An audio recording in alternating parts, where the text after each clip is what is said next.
Again, Briar here. I just want to talk a little bit about the postpartum or postnatal mind. So postpartum and postnatal, to me, those two terms are interchangeable. Again, just both of them meaning that we have delivered a child or we have gone through the pregnancy process. So the postnatal or postpartum mind is very interesting. We talk a lot about postpartum depression and we are warned against it. We are told to look out for it. But what does that really mean? Postpartum depression can present itself in many different formats. It's not necessarily the same typical symptoms as being depressed or having depression. It can present itself as such.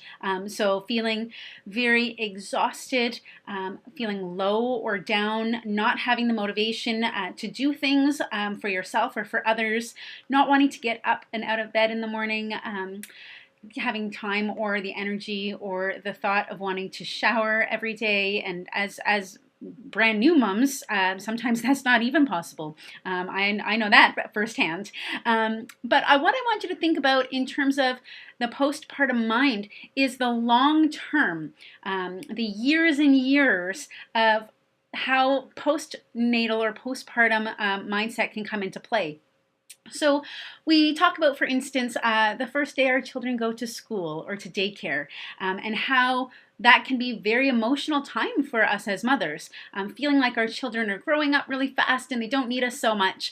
But that can actually happen quite frequently over the years. So for some mothers, if they are breastfeeding when their children self-wean, that can be a time where our mindset goes through some postpartum depression or postpartum feelings. Again, that first day of school or daycare.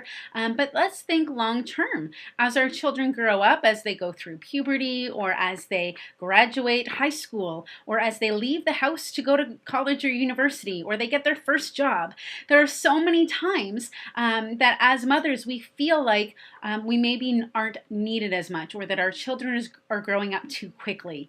And those feelings can last for a day, they can last for a split second, they can last for a minute, or a day, they can last for a week, they can last for a month or longer. So just having the awareness that that is still postpartum feelings and sometimes can lead to postpartum depression is really important to have that awareness and understanding.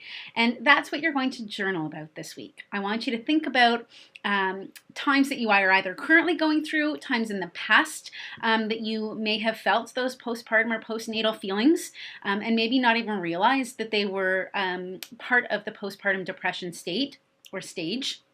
I want you to journal about them. So to think about them over the course of the week. It doesn't have to be all in one journal entry. This can be something that you reconnect to over the course of the week as things come up in your mind. But just keep that that thought going and journal about it as they come about. So keep that journal close to you. If you have one that is a little bit smaller, so not like a huge 8 by 10, but if you get a smaller journal, you can carry it with you in your purse or in your bag so that you can jot things down whenever they come to you. Okay, thanks so much, guys. We'll talk soon.